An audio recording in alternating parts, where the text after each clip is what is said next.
Hi guys, welcome back my YouTube channel. I hope आप लोग ठीक ठाक होंगे। जैसा कि आप लोगों को पता है कि इस्लामाबाद में और कराची में एम्बेसी प्लस कॉन्सुलेट में वीज़ा फ़ाइल सबमिशन का प्रोसेस स्टार्ट हो चुका है और बहुत सारे स्टूडेंट्स ऐसे हैं जिन्होंने अपनी फ़ाइल सबमिट करा ली हैं। और मैं इस बार थोड़ा सा लेट हो गया। मैं चाह रहा था बहुत टाइम से वीडियो बना पाऊँ, लेकिन सिचुएशन बन नहीं पा रही थी। खैर, स्टूडेंट्स की बहुत सारी क्वेरीज थी कि चेकलिस्ट में क्या होगा, कौन से डॉक्यूमेंट्स अटेस्ट कराने हैं, कौन से अपोस्टाइल कराने हैं। तो इस वीडियो में हम एक डिटेल में पूरी जो है कराची कॉन्सुलेट की जो चेकलिस्ट है उसको देखेंगे, प्लस इस्लामाबाद एम्बेसी की जो चेकलिस्ट है वो उसमें देखेंगे। मेरे पास स्क्रीन में दोनों चेकलिस्ट ऐसे स्प्लिट में खुली पड़ी हैं और मैं कराची से स्टार्ट करूँगा।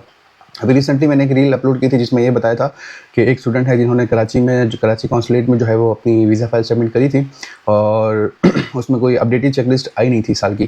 तो उन्होंने लास्ट ईयर की जो चेकलिस्ट थी एग्जैक्ट उसी को फॉलो किया था और अपॉइंटमेंट लेकर अपने सारे डॉक्यूमेंट्स वहाँ जाके सबमिट करा लिए थे। तो पहले मैं आपको ये चीज़ बताता चलूँ कि ये दोनों चेकलिस्ट जो हैं मैं इनका लिंक आपको डिस्क्रिप्शन में दे दूँगा। आप यहाँ से कराची वाले कराची की और इस्लामाबाद वाले इस्लामाबाद एम्बेसी की चेकलिस्ट डाउनलोड कर सकते हो। इस्लामाबाद वाली इसी साल एम्बेसी से ही रिलीज़ हुई है और कराची वाली जो है वो लास्ट ईयर वाली चेकलिस्ट है। तो कराची वाले जो है हर हाल में सीनियर बनवाएंगे और वो डीओवी नहीं कर सकते। इसमें क्लियरली पहले सेकंड पॉइंट पर ही लिखा है कि आपके पास डीओवी होना चाहिए। और इसके बाद आपकी जो है मैट्रिक की सर्टिफिकेट है और मैट्रिक का ट्रांसक्रिप्ट, मैट्रिक का सर्टिफिकेट मैट्रिक की ट्रांसक्रिप्ट दोनों है, यानी 10th ट्रांसक्रिप्ट और डिग्री दोनों बोर्ड से। बोर्ड के बाद आईबीसीसी से, आईबीसीसी के बाद मोफा से, और अभी तो अपोस्टाइल भी हो रही है। ठीक है, अपोस्टाइल तक आपने ये करवाना है। इसी तरह एचएससी यानी आपकी 12th के भी डॉक्यूमेंट्स आपने अटेस्ट करवाने हैं, अपोस्टाइल तक करवाने हैं। उसके बाद आपकी बैचलर्स या फिर मास्टर्स पीएचडी के लिए अप्लाई कर रहे हैं तो मास्टर्स तक, अदरवाइज बैचलर्स तक आपने दोनों डॉक्यूमेंट जो है वो आपने डिग्री प्लस ट्रांसक्रिप्ट अपोस्टाइल तक आपने करवाना है। उसके बाद इन्होंने क्लियरली मेंशन किया कैम्ब्रिज एग्जामिनेशन या ओ लेवल वाले बहुत स्टूडेंट्स पूछते हैं कि हम कहाँ से करें। आईबीसीसी से एक इक्विवेलेंट सर्टिफिकेट वो करेंगे attest, plus 2 set of copies attest होंगे। और उसके बाद attested bye IBCC and MOFA only in कराची/कोयटा। तो ये आप देख लेना। उसके बाद आपको चाहिए फ्रंट एंड बैक सीएनआईसी की कॉपी आप अटैच करोगे। उसमें कलर कॉपी करा लो, ब्लैक एंड व्हाइट करा लो, फर्क नहीं पड़ता, लेकिन एक अच्छे इंप्रेशन के लिए मोस्टली स्टूडेंट जो है वो कलर कॉपी अटैच करते हैं। उसके बाद आपकी है पासपोर्ट कॉपी। और इस साल इस्लामाबाद में यही हुआ है, प्लस कराची वाले भी मैं यही सजेस्ट करूँगा कि जितने भी पासपोर्ट के पेजेस हैं ना आपके, पहले हम क्या करते थे जिसमें आपकी डिटेल्स हैं फ्रंट पेज जस्ट वो अपलोड करते थे, लेकिन अब की बारी मैं सजेस्ट करूँगा कि आपकी जितने भी पासपोर्ट के पेजेस हैं उसको कोई वीज़ा लगा है नहीं लगा तो आप सारे उसमें अटैच कर दो। मेरे ख्याल से ये नहीं मांगेंगे, लेकिन मेरी एक सजेशन है, आप एक्सेप्ट करना चाहो ठीक, नहीं तो कोई मसले वाली बात नहीं है। उसके बाद है आपकी एक रीसेंट पिक्चर, पासपोर्ट साइज़, आपको पता है पासपोर्ट साइज़ कौन सा होता है, वो अटैच करना है। फिर है आपकी pre enrolment summary, pre enrolment summary with A and C form. अब ये ए सी फॉर्म क्या है, ये उनके लिए है जो डीओवी सबमिट करते हैं, फॉर्म ए फॉर्म सी। तो अगर आपका सीनियर है तो आपको कोई चीज़ ए और सी की नीड नहीं है, तो जस्ट आप अपनी प्री इनरोलमेंट कन्फर्मेशन समरी उसमें आप अटैच करोगे। उसके बाद है application form duly completed and signed. Long stay visa के लिए मैं भूल गया कि कौन सा फॉर्म होता है। मेरे चैनल पर उसकी वीडियो भी है, मैंने एक एक स्टेप आपको दिखाया है कि आप उसको कैसे फिल करते हो। वो वीडियो जाके देखो और आप फॉर्म ईजिली फिल कर सकते हो with in half an hour, तो कोई टेंशन वाली बात नहीं है। उसके बाद आपका passport size photos, 2 passport size photos और वाइट बैकग्राउंड में हो। उसके अलावा 6 मंथ्स ओल्ड हो, यानी 6 महीने से पहले की पिक्चर्स ना हो। वैलिड पासपोर्ट, अभी इन्होंने पासपोर्ट की डिटेल बताई कि पासपोर्ट की डिटेल क्या होगी कि at least 3 months validity longer than visa requested. जब से आपने वीज़ा रिक्वेस्ट किया है उससे जो है 3 मंथ की वैलिडिटी ज़्यादा हो। नॉर्मली 18 मंथ्स आप कह सकते हो, जिस दिन आप वीज़ा फाइल कर रहे हो उस दिन आपकी वैलिडिटी 18 महीने से ज़्यादा होनी चाहिए पासपोर्ट की। और कम से कम उसमें 2 ब्लैंक पेजेस होने चाहिए और 10 साल में ही इशू हुआ हो with in the previous 10 years. तो ये तो नॉर्मल चीज़ है। इसके बाद आपकी शेंजन वीज़ा अगर कोई लगे हैं पहले, नॉर्मल तो होते नहीं हैं, तो उसी कॉपी लगा दें। फिर आपका है सीमिया कंपेरेबिलिटी और डीओवी। कराची से डीओवी नहीं होता तो जस्ट आपने सीमिया ही करवाना है। फिर प्री इनरोलमेंट है और असल मेन पॉइंट जो है ना 7 नंबर पे आप चेकलिस्ट पहले डाउनलोड कर देना, वीडियो जैसे देख रहे हो, और वहाँ से साथ साथ इसको फॉलो कर लेना। अब इसमें देखो लास्ट ईयर वाली चेकलिस्ट में 6079 यूरोस पर ईयर का इन्होंने बताया, लेकिन इस साल जो है वो 10,000 समथिंग हो गई है। तो इस वाले पॉइंट को हम आगे चलकर डिस्कस करते हैं, 7 पॉइंट को। फिर हम 8 पॉइंट पे आते हैं। इन्होंने कहा है कि फाइनेंशियल मींस जो है वो अवेलेबिलिटी आपने दिखाना है, proof of availability of financial means needed for repatriation. तो ये आपने फाइनेंशियल मींस दिखाने हैं, प्लस सुटेबल अकोमोडेशन का प्रूफ, इंश्योरेंस का प्रूफ, कंफर्म फ्लाइट बुकिंग। देखो ये 9, 10, 11 पॉइंट जो है ना मैं आपको बार बार बता चुका हूँ कि भाई सुनो, सबकी करो अपनी, अच्छे से बनवाओ। मैं ये सर्विस प्रोवाइड करता हूँ और पिछले साल से करते आ रहा हूँ, तो कोई टेंशन वाली बात नहीं है। एक मैसेज करो, मैं आपको विद इन 2 डेज से प्रोवाइड कर दूंगा। अर्जेंट पे आपकी अगर आपकी अपॉइंटमेंट है तो अर्जेंट में 1 दिन में भी हो जाता है। उसके बाद है copy of confirm flight booking. Confirm कुछ नहीं होता, इस चीज़ से आप बाहर आ जाओ और रिलैक्स करो। उसके बाद स्टूडेंट जैसा माइनर जो है लीगल गार्डियन ये माइनर तो नहीं है, मास्टर्स बैचेस के लिए माइनर से ज़्यादा ही होता है 18+। उसके बाद receipt of payment of the tuition fees, तो आप नॉर्मली ट्यूशन फ़ीस पे नहीं करते हो तो उसकी भी टेंशन इतनी नहीं है। फिर उसके बाद हमारा जो 7th पॉइंट है कि आपने सफिशिएंट मीन्स ऑफ सब्सिस्टेंस यानी आपने फाइनेंशियल प्रूफ दिखाना है। देखो अभी इस्लामाबाद एम्बेसी में बड़े मामला चल रहे थे कि लोग समझ रहे थे कि यार हम क्या करें, तो अकाउंट में जितने भी पैसे हैं, मेरा स्पॉन्सर मेरे फादर हैं, तो स्टूडेंट चेकलिस्ट में ये लिखा था कि सारे पैसे जो है ना स्पॉन्सर के अकाउंट में होंगे और स्पॉन्सर के अकाउंट से जो है वो स्टूडेंट के अकाउंट में पैसे सारे ट्रांसफ़र हुए होंगे और सारी जस्टिफिकेशन जो है वो स्टूडेंट ने देनी है। फॉर एग्जांपल मेरे फादर ने मेरे अकाउंट में ट्रांसफ़र किए 40 लाख रुपए, मैं अपने फादर की स्टेटमेंट लगाऊंगा कि भाई मेरे फादर के अकाउंट में थे और वही सेम 40 लाख की ट्रांजैक्शन मेरे अकाउंट में होगी। मैं अपनी स्टेटमेंट भी लगाऊंगा, दिखाऊंगा कि भाई मेरे फादर के अकाउंट से मेरे पैसे अकाउंट में आए हैं। ये हो के क्लियर। अब फादर के अकाउंट में 40 लाख कहाँ से आए, अब आपने इसको जस्टिफाई करना है। अगर आपके फादर कोई बिजनेसमैन है तो उनको बिजनेस के सारे डॉक्यूमेंट्स दिखाने पड़ेंगे। बिजनेस के डॉक्यूमेंट्स में लेटर हेड आता है और बोर्ड ऑफ कॉमर्स या चैम्बर ऑफ कॉमर्स ऐसा कुछ होता है, वहाँ पे कोई रजिस्ट्रेशन है तो वो दिखाना पड़ेगा। एफबीआर की रजिस्ट्रेशन है तो एफबीआर को दिखाना पड़ेगा, यानी जो भी है आपको वो दिखाना पड़ेगा। इसी तरह अगर आपके फादर की जॉब है तो सैलरी स्लिप्स दिखानी पड़ेंगी, job letter, offer letter, job contract, कुछ भी होता है। और उसके अलावा अगर आपके फादर या स्पॉन्सर आपके रिटायर्ड हैं तो उनका retirement letter, GP fund, BP fund, जो फंड्स होते हैं वो दिखाने पड़ेंगे।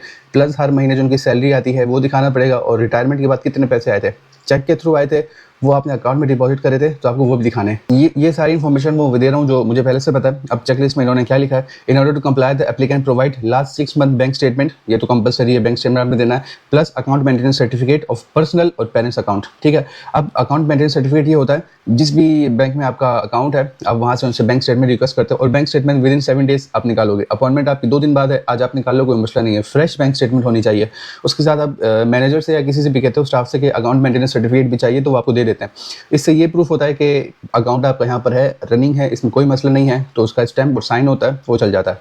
Evidence of other personal financial resources, economic guarantees provided by, ये मैं भी आपको सारा बता चुका हूँ कि फाइनेंशियल रिसोर्सेज आपने बताने। कुछ स्टूडेंट्स पूछते हैं कि हमारे पास जो है ना वो क्या कहते हैं सर्टिफिकेट्स हैं, नेशनल सेविंग्स के सर्टिफिकेट्स या और कोई सर्टिफिकेट्स हैं, उनका क्या हो सकता है। तो मेरे ख्याल में सर्टिफिकेट्स या आपकी ज़मीन है या आपकी जायदाद है, कितने की है, ये मैटर नहीं करता। इस साल के इस्लामाबाद एम्बेसी की चेकलिस्ट में ये भी आया है कि सिर्फ अकाउंट में पैसे होना आपके केस को जस्टिफाई नहीं करता, प्लस आपकी कोई ऐसी इनकम की सोर्स हो जो आपको हर महीने पैसे आते रहे हों और वो 2 साल तक आपके जितने भी एक्सपेंसेस हो इटली में वो उसके कवर होते रहें, ये भी आपने शो करना है। यहाँ पर कराची में एग्जैक्ट ऐसी कोई चीज़ मेंशन नहीं की है, लेकिन मैं आपको सजेस्ट करूँगा कि आप ऐसी कोई चीज़ अटैच करो जो कि आपकी सैलरी स्लिप्स हैं और बैंक स्टेटमेंट है। सर्टिफिकेट्स वगैरह, ज़मीन जायदाद के कागज़ और कितने की ज़मीन है, करोड़ की ज़मीन है, पैसा कुछ नहीं आ रहा, कोई फ़ायदा नहीं उसका। Salary evidence, affidavit by the sponsor for financial support, Karachi वाले उससे उन्होंने इसकी एफिडेविट का जो है वो अपोस्टाइल नहीं मांगा, इस्लामाबाद में अपोस्टाइल लाजमी मांगा है, प्लस आपका एफआरसी है और फिर tax returns of last 2 years. इस साल स्टूडेंट्स कह रहे हैं कि इस्लामाबाद वालों ने हमें 3 साल के टैक्स रिटर्न्स मांगे हैं, आगे चल के देखते हैं, लेकिन फिलहाल कराची में 2 साल के टैक्स रिटर्न्स सबमिट हुए हैं। Note, original bank statement and account maintenance certificate will be accepted with the bank stamp only, ये मैं पहले ही बता चुका हूँ, बैंक की स्टैम्प वगैरह होगी वहाँ से एक्सेप्ट होगा। उसके बाद आते हैं हम इस्लामाबाद एम्बेसी की चेकलिस्ट पर। इसमें पॉइंट 1 में सबसे ऊपर गाइडलाइंस में क्लियरली मेंशन किया है, documents issued by Pakistani authorities must bear in apostille. Pakistani authority से आपके जो भी डॉक्यूमेंट्स बने होंगे वो जो है लाजमी अपोस्टाइल होंगे और किसी थर्ड कंट्री से हैं अपोस्टाइल प्लस लीगलाइज होने चाहिए। और बाकी 3 पॉइंट्स देख लेना, मुझे पहला पॉइंट इंपॉर्टेंट लगा तो जस्ट मैंने वो डिस्कस किया। अब स्टडी वीज़ा, यूनिवर्सिटी एनरोलमेंट में पहला इन्होंने है national visa application form D, और ये कैसे फिल करते हैं मेरे चैनल पे इसकी वीडियो है। उसके बाद है passport size picture, ICAO format, आप गूगल कर लेना आपको पता चल जाएगा फॉर्मेट कौन सा होता है। उसके बाद proof of residence with in the consular jurisdiction, मतलब आप कराची में सबमिट कर रहे हो, आपको प्रूफ देना है कि कराची में आपकी रेजिडेंस है। जैसे मैं आपको बताया था मैं नॉर्थ का हूँ, गिलगित का, और मैंने वीज़ा फाइल कराची में की थी। अब इसकी क्या वजह थी कि मैंने वहाँ की, मेरा डोमिसाइल तो गिलगित का है, लेकिन उसी साल कुछ स्टूडेंट्स गए उनसे उनका डोमिसाइल मांगा, तो ये चीज़ थोड़ी कन्फ्यूजिंग होती है। लेकिन अब यहाँ उन्होंने क्लियरली बोला कि आपको प्रूफ ऑफ रेजिडेंस देना है। अब जैसे मेरा CNIC पर एक एड्रेस, परमानेंट एड्रेस गिलगित का है, लेकिन मैं टेम्प्रेरी कराची में रहता हूँ, तो मैंने एज अ प्रूफ अपना जो है वो CNIC सबमिट कराया, जिसमें मेरा कराची का एड्रेस था, प्लस गैस बिल, पानी का बिल, बिजली का बिल जो भी था उसमें सब हमारा एड्रेस कराची का था। तो और मेरी हाई स्कूल और यूनिवर्सिटी की सारी स्कूलिंग कराची से थी, तो इससे ये प्रूफ हो गया कि मैं कराची का ही रेजिडेंट हूँ, तो उन्होंने मेरी वीज़ा फाइल एक्सेप्ट करी। उसके बाद है वैलिड पासपोर्ट, यही सेम रिक्वायरमेंट है। और उसके अलावा proof of transportation arrangement, flight reservation, airline ticket, health insurance, proof of accommodation. 5, 6, 7 point. In 3 points पे कभी कंफ्यूज नहीं होना। बहुत खलबली मची हुई है, बहुत लोगों को कंफ्यूज कर रहे हैं। लोग स्क्रीनशॉट दिखा दिखा के बता रहे हैं कि भाई ये मेरा नाम है, मैं जस्टिफाइड हूँ, मैं ये करता हूँ। ये मेरा हाथ देखो। मैं ये नहीं कह रहा कि मुझसे बनवाओ, मैं बार बार कह रहा हूँ कि इस चीज़ में ना होशियार रहना, क्योंकि मैंने लास्ट ईयर देखा है लोग ना हेल्थ इंश्योरेंस को एडिट करके, QR कोड एडिट करके, नाम एडिट करके सबमिट कराते हैं। इसी तरह आपकी फ़्लाइट टिकट्स हों या अकोमोडेशन हो, उनको एडिट करके सबमिट करते हैं। ये मेरी लिटरली आपसे रिक्वेस्ट है कि आप ये देख लेना कि आप जिससे भी इंश्योरेंस बनवा रहे हो वो जेन्युइन हो। 1000, 500, 1500 के चक्कर में गलत ना बनवा बैठना और फंस जाओगे बाद में। उसके बाद है copy of pre enrolment application, जो यूनिवर्सिटी टेली पोर्टल से आपको मिलता है। 9 पॉइंट है motivation letter address to visa officer of this consulate. आपने यही सेम कवर लेटर कह लो, आप मोटिवेशन लेटर कह लो, ये भी चल जाएगा। उसके बाद आपका है admission letter issued by Italian university. अगर आपके पास कोई एडमिशन लेटर है तो ठीक है, और बहुत सारी यूनिवर्सिटीज़ ऐसी हैं जो एडमिशन लेटर नहीं देती, जस्ट आपको एक ईमेल में बता देती हैं कि आपका एडमिशन हो चुका है, तो आप उस ईमेल का PDF बना के उसको प्रिंट करा के साथ में अटैच कर लो, कोई मसला नहीं है। फिर आपका आ जाता है सीमिया प्लस DOV, और अगर यहाँ वाले इस्लामाबाद वाले सीमिया करवाना चाहें कोई मसला नहीं है। अगर वो DOV सबमिट कराना चाहते हैं तो अपने सारे एजुकेशनल डॉक्यूमेंट्स, उसकी एक सेट, उसकी कॉपी, सारे अपोस्टाइल हों, और plus form A plus form C उसके साथ अटैच करेंगे। और DOV तब आता है जब आपका वीज़ा डिसीजन आ जाता है। आपको ईमेल आती है या कॉल आती है एम्बेसी से, आके अपना डॉक्यूमेंट, अपना पासपोर्ट कलेक्ट करो, डॉक्यूमेंट्स कलेक्ट करो। तो वीज़ा आपका लग चुका होता है, तो वो आपकी वीज़ा के साथ फाइल में आपको आपका DOV भी साथ रिसीव होता है।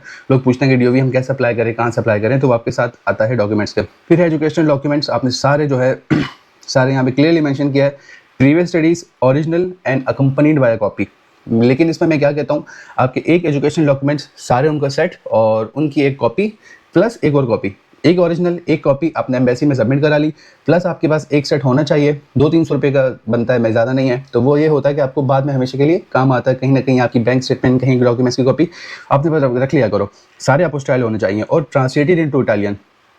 ओरिजिनल आपने अपोस्टाइल करा लिया, ट्रांसलेट करा लिया, उनकी कॉपीज़ करा लो। ये नहीं कि ओरिजिनल भी कराओ, ट्रांसलेट की भी अपोस्टाइल अलग से कराओ, कॉपीज़ अलग से कराओ, नहीं, जो करा लिया उसी की कॉपीज़। उसके बाद लैंग्वेज प्रोफिशिएंसी है। प्रोग्राम जो इटालियन में है, तो आपको पता है इटालियन में होते नहीं है, और जो प्रोग्राम्स इंग्लिश में हैं आपके पास आइल्स होना चाहिए। अगर आपने मीडियम ऑफ इंस्ट्रक्शन यानी इंग्लिश प्रोफिशिएंसी पर आपको एडमिशन मिल गया है तो सो है। प्लस अगर आपकी यूनिवर्सिटी ने आपको कोई इस तरह का PDF या सर्टिफिकेट प्रोवाइड किया है जिसमें मेंशन किया हो कि यानी इनका जो भी इंग्लिश लैंग्वेज का लेवल है वो हमने एक इंटरव्यू में या किसी तरह भी वो वेरीफाई कर लिया है, वो हमारे डीम्ड सूटेबल है, तो वो आप उसकी कॉपी करके लगा लो। अगर आप यूनिवर्सिटी ने ऐसी कॉपी नहीं दी तो मैं सजेस्ट करूँगा, तुक्का है, ट्राई कर लो। आप यूनिवर्सिटी को मेल करो, उनको बताओ कि यार ऐसा ऐसा सीन है, वीज़ा फाइल करने की रिक्वायरमेंट ये है, मेरा इंग्लिश प्रोफिशिएंसी पर एडमिशन तो हो चुका है और आइल्स का टाइम नहीं है या जो भी वजह है, तो आप मुझे ये सर्टिफिकेट दें, बेसिक रिक्वायरमेंट है। तो आई होप सो कि यूनिवर्सिटी आपको प्रोवाइड कर लेगी। उसके बाद मेन चीज़, proof of applicants and parents financial means sufficient to ensure support while in Italy. जब तक इटली में है उसका support, funds held in a bank account in students name must amount to at least 10,179 euros per year. तो 10,000 euros की amount आपके account में हो। और इसको समराइज़ करता हूँ, समराइज़ इस तरह कि आपके स्पॉन्सर के अकाउंट में पैसे हों, उसके बाद वो आपके अकाउंट में ट्रांसफ़र हुए हों। स्पॉन्सर की जस्टिफिकेशन और आपकी बैंक स्टेटमेंट, और एहतियातन आप फाइलर होना चाहो ठीक, नहीं तो मेरे ख्याल में अब तक जितनी भी फाइल सबमिट हुई हैं, स्टूडेंट खुद फाइलर नहीं हुआ, जस्ट अपनी बैंक स्टेटमेंट उसने अटैच करी तो वो एक्सेप्ट हो गया था। और यहाँ पर क्लियरली नोट लिखा है, assessment of financial requirements will not be based solely on the nominal account balance at the time of visa application और not it will involve broader evaluation. अब इसमें ये क्लियर मैंने पहले बताया, जस्ट अकाउंट में पैसे हैं ये जस्टिफाई नहीं करता कि इसके 2 साल वहाँ पे या 1 साल पढ़ाई के इनफ है। हर साल यानी हर मंथ सैलरी आती रहे या बिजनेस से पैसा आते रहें, ये भी आपको जस्टिफाई करना है, ये भी आपने प्रूफ देना है।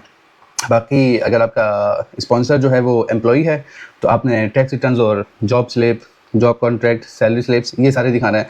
अगर बिजनेस है तो आपने उस तरह के दिखाने हैं जैसे मैंने बताया। अगर रिटायर्ड हैं तो फिर आपको पता है कि आपने क्या अटैच करना है। जहाँ तक डॉक्यूमेंट्स अपोस्टाइल की बात है, आपने सारे कराची हो या इस्लामाबाद हो, एजुकेशनल डॉक्यूमेंट सारे, मैट्रिक के 2, इंटर के 2 और बैचलर्स के 2 डॉक्यूमेंट्स, यानी 6 डॉक्यूमेंट्स आपने जो है वो अपोस्टाइल कराने हैं प्लस ट्रांसलेट कराने हैं। कराची वाले भी ट्रांसलेट कराओ, प्लस आपका आ जाता है FRC भी आपने अपोस्टाइल करवाना है। उसके बाद है आपका स्पॉन्सर एफिडेविट।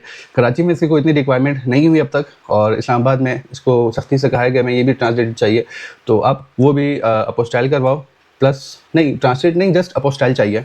तो ये चीज़ आप देख लेना। बाकी आई होप सो कि मैं कोई चीज़ मिस नहीं कर रहा यहाँ पे, क्योंकि मैंने एक-एक पॉइंट चेकलिस्ट का इसमें पूरा रीड कर लिया है। बाकी अगर कोई चीज़ मिसिंग है तो आप कमेंट सेक्शन में मुझे बताओ, फिर इंशाल्लाह इस पे आपको मैं कमेंट सेक्शन में आपको रिप्लाई करूँगा, नहीं तो फिर कोई नेक्स्ट वीडियो बनाते हैं। आई होप सो वीडियो आपको पसंद आई होगी। मिलते हैं नेक्स्ट वीडियो में, तब तक के लिए इजाज़त। चाओ।